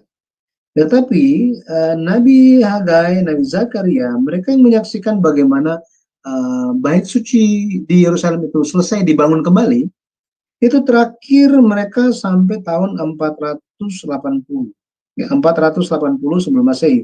Sedangkan Ezra itu dia baru muncul di 464, jadi ada jarak sekitar 20 tahun. Jadi Ezra baru muncul sekitar 20 tahun setelah bait suci dibangun. Gitu ya, bait suci dibangun kembali. Nah, kemudian Ezra ini kan dia pemulangan yang kedua, gitu ya, pemulangan yang kedua. Tetapi ketika dia pulang, tujuan dia pulang membawa banyak pengerja-pengerja, banyak orang Lewi, banyak pemain dari puji-pujian, paduan suara, budak di bait suci, orang-orang yang melayani, itu di zamannya dia, itu dia kembali bersama-sama. Tujuannya apa? Tujuannya supaya penyembahan itu bisa secara terus-menerus dilaksanakan di dalam bait suci yang sudah dibangun. Dan apa? Dengan demikian, ketika penyembahan itu terjadi, semua komunitas iman itu bisa menjadi satu. Nah, makanya kita bisa dapat gambaran, oh setelah bait suci itu selesai dibangun, memang bait sucinya sudah ada, tetapi ibadahnya itu belum begitu rapi. Nah ini, belum begitu rapi. Sampai Ezra pulang. Kemudian lanjut dari pertanyaannya, apakah ini merupakan bait suci yang sama yang dihancurkan oleh Raja Titus di tahun 70 Masehi? Nah, bait suci kalau kita lihat, bait suci yang terakhir dibangun di dalam Alkitab dikenal sebagai bait suci Herodes. Tetapi sebenarnya itu bukan membangun lagi, tetapi memperluas bait suci. Jadi ketika di zaman Yesus itu lahir, Herodes sementara melakukan pekerjaan untuk memperluas bait suci. Dengan tujuan apa? Bukan gara-gara dia percaya Tuhan dan rajin ibadah. Bukan. Dia orang Amon. Dia orang Edom. Dia keturunan Edom. Nah, makanya mengenai orang ini, dia memperluas bait suci yang mana? Itu adalah bait suci yang dibangun oleh Zerubabel dan orang-orang di zaman itu, yang dikenal sebagai bait suci Zerubabel, karena bait suci itu dibangun dalam pimpinannya dia.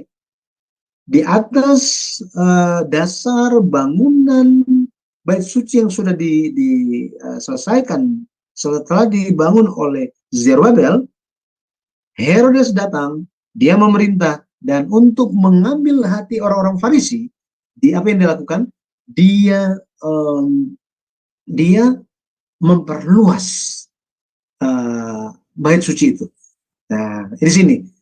Kemudian apa yang terjadi? Yang terjadi adalah bait suci inilah yang dihancurkan oleh Jenderal Titus Roma di tahun 70 Masehi. Nah, ini. Gitu ya. Nah, kemudian mengenai catatan sejarah, dicatat di mana mengenai bagaimana kerajaan-kerajaan ini berganti kekuasaannya. Kira-kira begitu ya pertanyaannya ya. Iya. Kalau kita lihat mengenai Samaria, dimulai dari sebelum itu, jadi ada suatu pengaruh yang sangat besar yang dimiliki oleh Raja Aram, gitu ya, Raja Aram. Dan pasukan Aram ini dikenal, kalau sekarang itu kita kenal sebagai Damsyik Syria, itu Aram, gitu ya, Aram. Tetapi itu dia di bagian atas, bagian utara dari wilayah Israel. Di bagian selatannya itu ada berkuasa Mesir, dan Mesir ini mereka tetap berlanjut sampai hancur oleh Yunani, dihancurkan oleh Yunani. Itu Mesir dikuasai dan dihancurkan dinastinya oleh Yunani. Itu udah mereka bertahan cukup lama juga. Nah, yang kejepit di tengah-tengah itu adalah apa? Itu adalah Yehuda dan Israel Utara. Apa yang terjadi kepada kerajaan Israel Utara? Yang terjadi kepada Israel Utara adalah Israel Utara itu dihancurkan.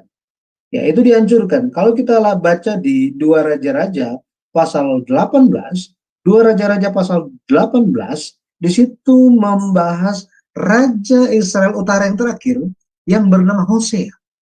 Nah, apa yang terjadi? Asyur itu sementara naik daun, sementara berkuasa, dan dia sementara memperluas kekuasaannya. Asyur kan ibu kotanya adalah Niniwe. Itu agak utaranya Baghdad kalau kita lihat. Baghdad itu sekarang itu Ur-Kasdim, dekat dari situ disebut sebagai wilayah Babel, tetapi agak utara lagi, naik lagi itu ada daerah Niniwe. Niniwe adalah ibu kota Asyur. Mereka memperluas kekuasaannya sampai kepada wilayah Israel Utara. Dalam hal ini, ibu kota Israel Utara adalah Samaria. Mereka menaklukkannya, mereka ambil, mereka tawan orang-orang Israel Utara, mereka sebarkan ke wilayah-wilayah kekuasaan mereka. Sebagai gantinya, mereka ambil orang-orang asing, orang-orang bangsa-bangsa asing dalam jajahan mereka, mereka taruh di Samaria. Nah, itulah Samaria, sehingga orang-orang yang tinggal di Samaria itu sudah tercampur dengan orang-orang kafir. Makanya orang Yahudi di zaman Yesus bilang apa? Mereka sudah tidak murni. Nah, ini sudah tidak murni.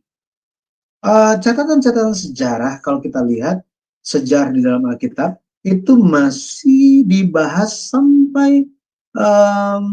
sampai kepada Daniel, itu masih dibahas mengenai pergantian-pergantian itu, ya, pergantian kekuasaan itu.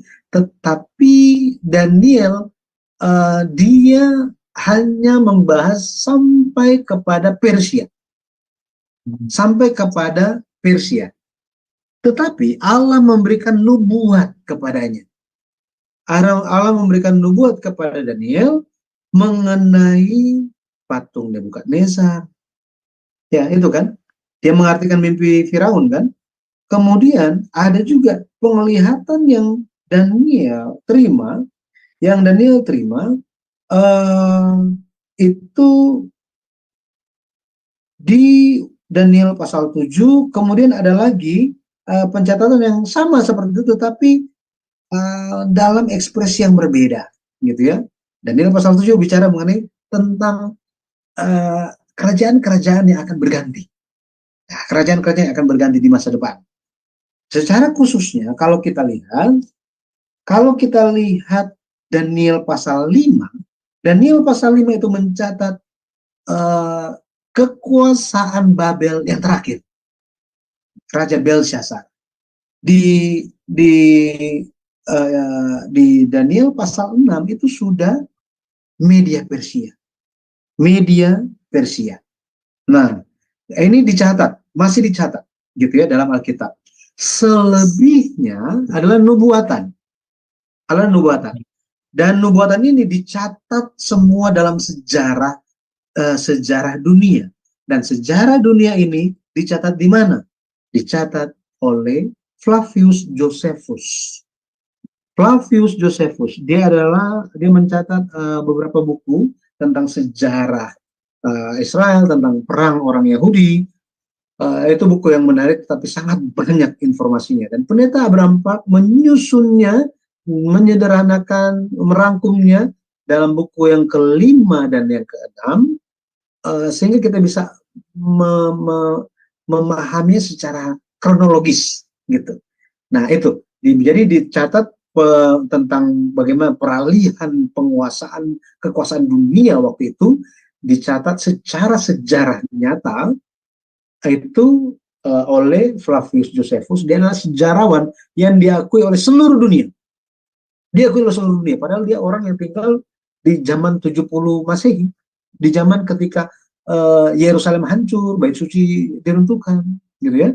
Itu. Kemudian ada catatan lain, itu di kitab Makabe, kitabnya kaum Katolik. Itu adalah buku sejarah kalau kita lihat, kitab Makabe. Itu bicara tentang keluarga Makabeus yang berperang melawan penjajah-penjajah. Nah, itu kitab sejarah. Dicatat di bagian-bagian itu. Nah, yang tadi saya sempat ingat mengenai Daniel. Daniel tidak kembali ke Yerusalem. Dia menetap sampai dia mati di Babel. Ya, makanya ada satu bagian di dalam Alkitab dicatatkan, di kitab Daniel dikatakan bahwa Daniel itu sampai di tahun yang pertama Raja Kores. Tetapi dikatakan juga Daniel sampai ke tahun yang ketiga dari Raja Kores. Kok beda? Yang satu bilang sampai tahun yang pertama, ini yang bagian yang lain masih di kitab yang sama itu di tahun yang ketiga. Nah, dia sampai di tahun yang ketiga, Raja Kores yang mengizinkan umat Israel pulang. Tetapi kenapa ditekankan di bagian yang lain di kitab Daniel bahwa Daniel ada di sana sampai tahun pertama Raja Kores untuk menekankan ada pengaruh Daniel dalam pengumuman pembebasan umat Israel yang disampaikan oleh Raja Persia, Raja Kores. Nah, seperti itu, Pak Yonggi. Ada lagi, Pak. Ya, silakan. Ya, persilakan. Yosefus itu apa ke orang Yahudi? Ya, Kenapa dia kok satu-satunya dia nggak ada penulis sejarah lain selain Yosefus? Kok dia dipercaya sekali, Pak? Ya, jadi kalau kita lihat dia adalah sejarawan Yahudi, lebih dramatis lagi, dia bekerja bagi Raja Roma. Nah ini, Raja Roma. Dia bekerja untuk Raja Roma. Kerajaan Roma, Kaisar Roma.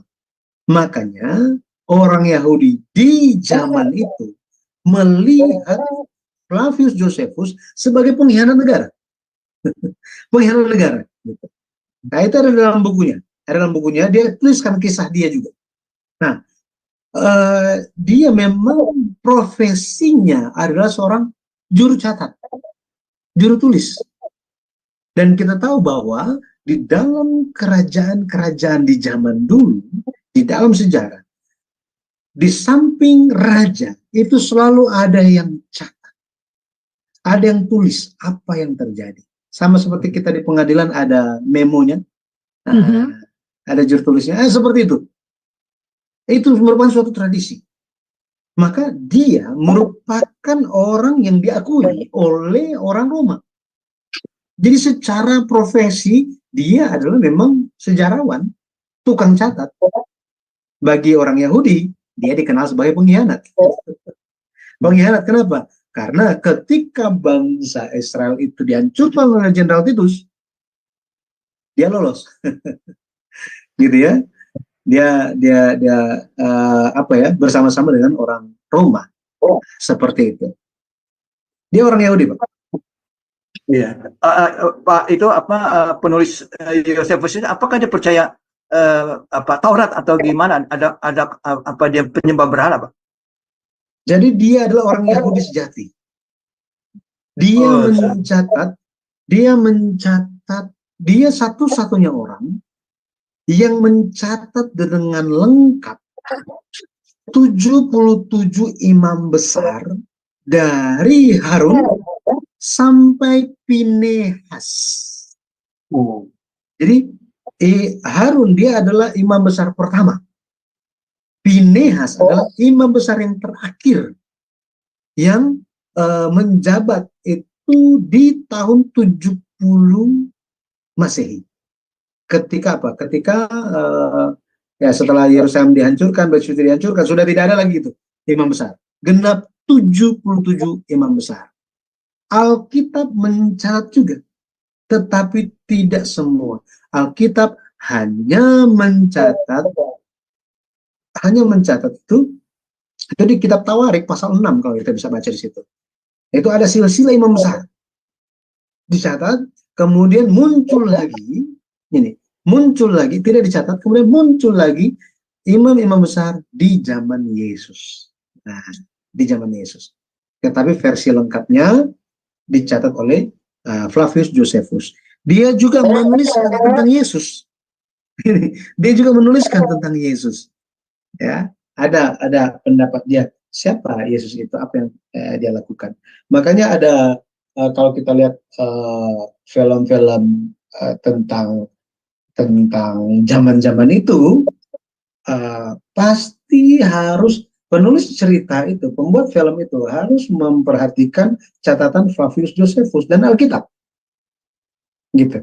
Harus memperhatikan itu. Kenapa? Karena membahas apa yang terjadi di zaman sejarah Alkitab. Nah, begitu, Pak Yongki. Terima kasih, Pak. Tuhan berkati. Tuhan berkati Pak Yongki. Terima Terima kasih. kasih. Ya, terima kasih juga Pak Yongki atas partisipannya. Wah, luar biasa ya. Saya semangat sekali melihat Bapak Ibu yang sangat antusias belajar firman Tuhan. Wow, Pak Yudi, kita sudah belajar bagaimana Nehemia berhasil dalam membuat strategi-strategi. Tentunya, menurut saya, secara manusia zaman era sekarang ini ya Pak Yudi ya, pas di mana ada peperangan itu terjadi baru mempersiapkan senjata gitu kan, seperti kita pelajari hari ini Nehemia saat dia membangun tembok Yerusalem, bersamaan itu juga waktunya dia mempersiapkan itu senjata untuk berperang. Itu sangat kagum saya. Benar yang tadi Ibu Grace bertanya, apa sih yang membuat Nehemia punya karakter, kekuatan dan kemampuan yang begitu dahsyat sekali.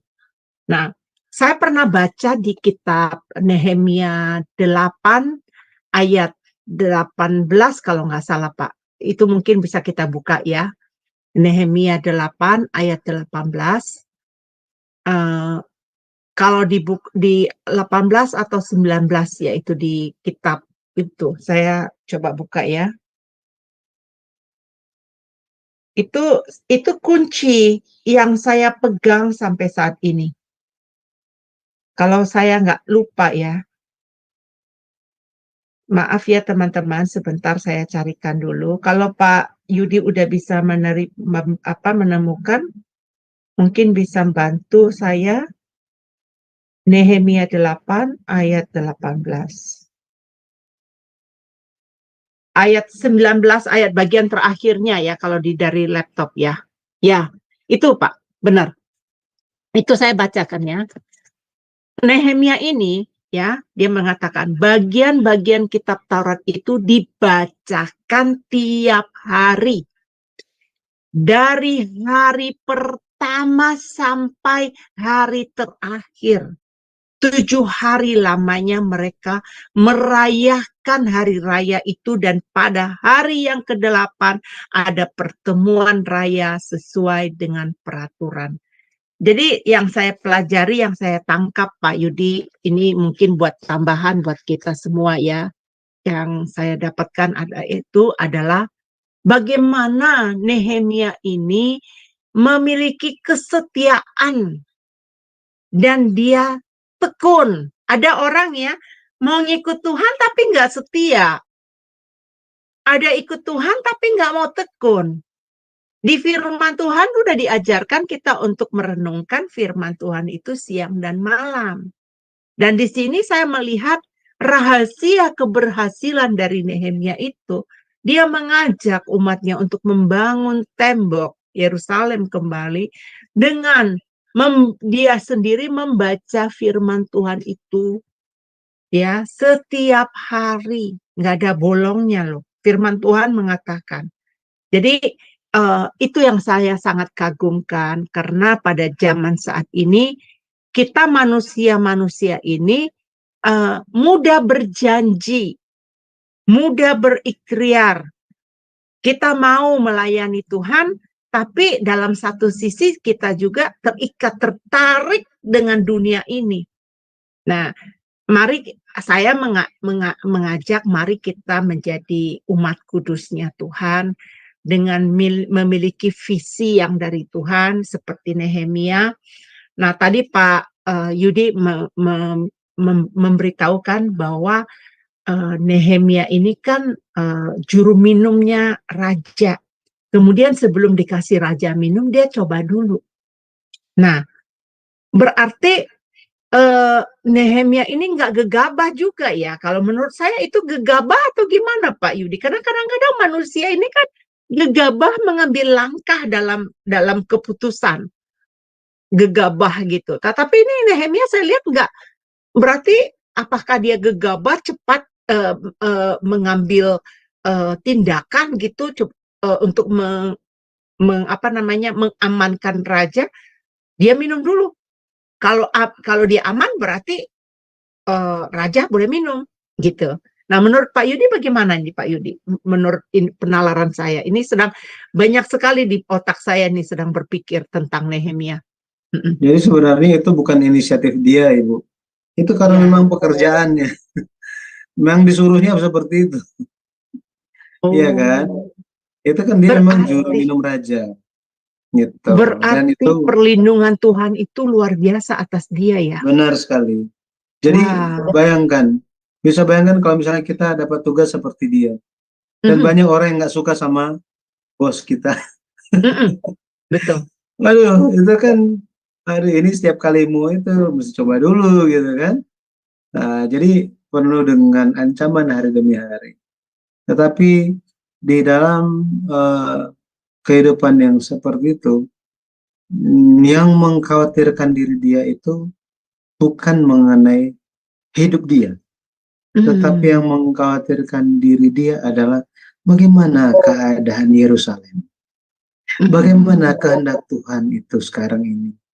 Majukah? Baikkah adanya? Jemaat Tuhan gimana kabarnya? Imannya terus kuat beribadah, terus dikuatkankah? Atau mulai ada gangguan? Atau mulai ada yang nggak datang-datang ibadah? Jadi dibandingkan kekhawatiran dia mengenai nyawa dia minum racun, dia lebih mengkhawatirkan apakah kehendak Tuhan itu diwujudkan atau tidak, atau seperti apa. Jadi kita bisa lihat sungguh-sungguh tampillah seorang Nehemia yang sangat mengasihi Tuhan. Dia sangat mengasihi kehendak Tuhan. Yesus itu sangat mengasihi Bapa, dan bukan cuma sangat mengasihi Bapa, tetapi dia juga mengasihi kehendak Bapa. Apa yang dia sampaikan bukan datang dari dirinya, tetapi dari Bapa. Dan perintah Bapa adalah hidup yang kekal. Jadi bagaimana Yesus menjalankan hal itu? Dia bukan memikirkan hal-hal yang lain, tetapi dia memikirkan bagaimana keadaan jemaat Tuhan. Bagaimana keadaan kehendak Bapa, bagaimana supaya bisa digenapi, bagaimana supaya bisa terwujud. Dia pikirkan itu. Dia diajar dan bekerja bersama-sama. Itulah Nehemia, bagaimana Yesus Kristus pun melakukan hal yang sama. Jadi Nehemia, dia tidak mengkhawatirkan hidup dia. Itu sebabnya dia hanya apa? Dia hanya berjalan saja bersama dan setiap hari. Dia bersandar dan semua hidup dia apa? Dalam lindungan Tuhan. Makanya mungkin gitu ya, apakah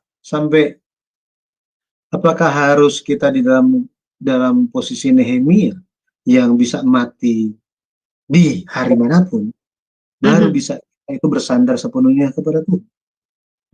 Apakah kita harus ada dalam posisi yang kritis, baru kita menjadi orang yang selalu berdoa dan cari Tuhan siang dan malam? Atau apakah kita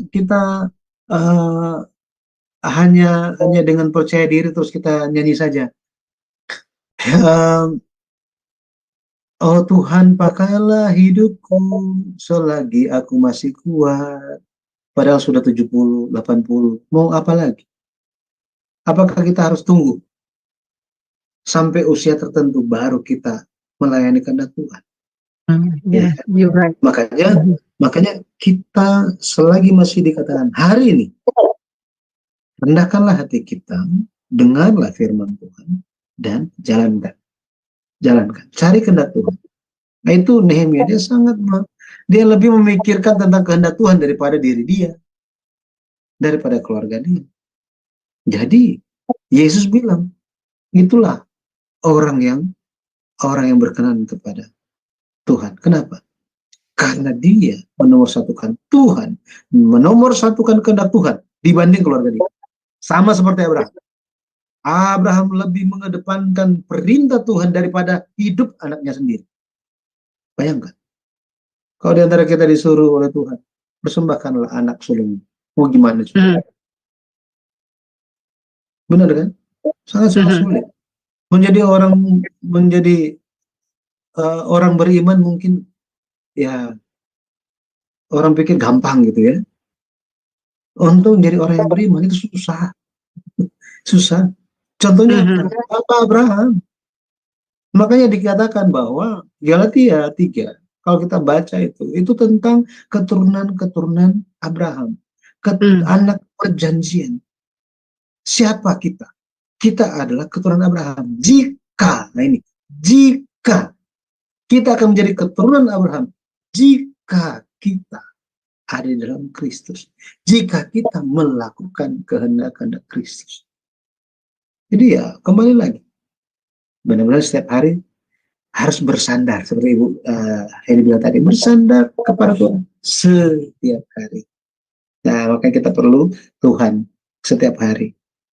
Mari kita bertemu dengan Tuhan setiap hari lewat doa, lewat ujian, bahkan lewat firman. Ya, gitu Ibu. Wow, luar biasa. Saya banyak belajar sekali tentang tokoh Nehemia ini. Semakin saya kagum dengan dia karena dia menanggalkan egonya pada masa itu. Ya mungkin ya pada masa itu juga kan ada kehidupan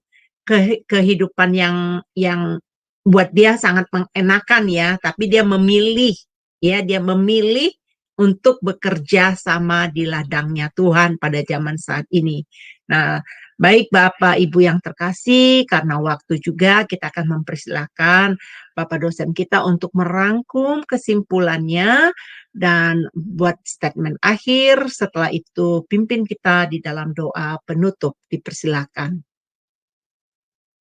Bapak Ibu sekalian, kita sering berbicara mengenai bait suci, Yesus bicara tentang bait suci, Rasul Paulus bicara hal yang sama.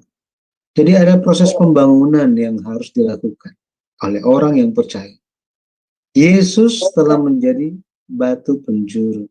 Di atas Yesus kita harus membangun iman kita. Salah satu yang perlu kita bangun adalah tembok hati kita. Fungsinya untuk apa? Fungsi tembok, fungsi pagar adalah untuk melindungi dari serangan luar. Benar-benar kita perlu Tuhan menjadi tembok bagi kita. Benar-benar kita perlu firman Tuhan supaya itu menjadi pelindung perisai bagi kita.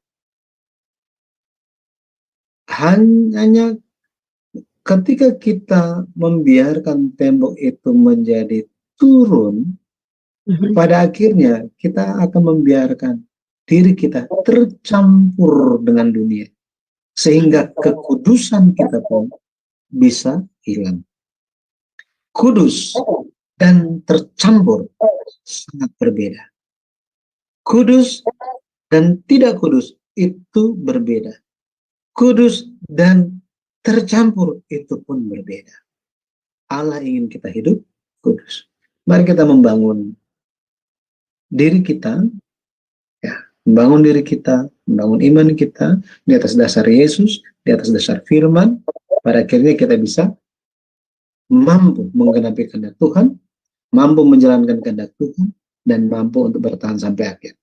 Mari kita berdoa. Allah Bapa yang hidup, kami bersyukur hari ini Engkau ajarkan kami mengenai Nehemia dan tembok kota Yerusalem. Pembangunan ini ya Bapak terjadi ribuan tahun yang lalu. Apakah itu bagi kami? Iya. Kami bersyukur Yesus Kristus telah memberikan firman bagi kami, menjelaskan firman bagi kami, sehingga bagi kami pun ada tembok untuk menjadi pemisah antara hal-hal yang kudus dan hal yang tidak kudus. Engkau menyatakan kami kudus, dan Engkau menyatakan kami kudus, bahwa kami dikuduskan lewat firman dan doa. Tolong bantu kami selalu berjaga-jaga di dalam doa, bantu kami untuk selalu dikuduskan lewat firman. Bantu kami untuk cinta firman dan selalu semangat untuk firman. Tidak berhenti di situ, kami pun bisa menampakkan firman itu lewat hidup kami setiap hari, perbuatan kami, bahkan perkataan kami. Terima kasih ya Bapak. Biarlah perkataan kami adalah perkataan firman, perkataan kasih, perkataan yang penuh dengan hikmat dari Tuhan. Pada akhirnya, ketika kami berbicara tentang hal kebaikan Tuhan, tentang kehendak Tuhan, tentang hikmat Tuhan, maka kami akan melihat hari-hari baik dalam kehidupan kami. Terpujilah nama Tuhan. Hamba-Mu berdoa kiranya Engkau yang menyertai setiap jemaat Tuhan yang bersama-sama belajar firman-Mu. Engkau yang menjaga mereka secara pribadi, anggota keluarga, setiap pekerjaan, setiap bisnis yang dijalankan, bahkan setiap pelayanan. Bapa yang akan kiranya menyertai dan mencurahkan berkat-Mu. Sertailah Bapa semua perencanaan-perencanaan mereka, segala hal yang dimohonkan dalam doa, Bapa yang akan mewujudkannya. Terima kasih Bapak untuk channel ini yang senantiasa menjadi saluran berkat Tuhan untuk banyak jiwa semakin bertumbuh ke arah kepenuhan Kristus, semakin dewasa di dalam Tuhan. Bantu kami ya Bapak supaya lewat channel ini, nama Tuhan dimuliakan, banyak jiwa yang dimenangkan. Berkati setiap orang-orang yang telah bersusah payah, berjerih lelah di dalam menjalankan channel ini. Biarlah Bapak yang senantiasa menyertai mereka dan menyemangati, dan lebih lagi memberikan berkat jawaban dari segala hal yang didoakan. Terima kasih Bapak, kami berserah hidup kami, dan biar semua pelajaran ini memuliakan. Hanya dengan meninggikan nama Yesus Kristus yang hidup kami berdoa. Amin. Amin. Terima kasih untuk Pak dosen kita, Pak Yudi. Tuhan Yesus memberkati selalu pelayanan Bapak. Baik Bapak Ibu yang terkasih, hari ini kita sudah belajar mengenai buku seri yang kelima. Untuk buku seri yang keenam, tunggu pengumuman kami ya. Yang pasti Jumat depan kita akan ada pelajaran. Mungkin kita ada break ya, pelajaran yang spesial dari Bapak Pendeta Yudi yang akan mengajarkan kepada kita sebelum kita masuk di buku seri yang keenam. Hari ini kita sudah belajar bagaimana tokoh seorang Nehemia yang tidak gegabah, yang tidak mengikuti emosinya, tetapi dia mendapatkan tuntunan dari Tuhan. Dia mendapatkan tuntunan dari Tuhan karena hubungannya dengan Tuhan itu sangat luar biasa. Dan saya berharap kita semua juga memiliki hubungan yang baik, ya, kerohanian kita yang baik dengan Tuhan, sehingga Tuhan akan menambahkan hikmat kepada kita apa yang harus kita lakukan. Terima kasih Bapak Ibu yang terkasih. Sampai ketemu pada Jumat yang akan mendatang. Tuhan Yesus memberkati.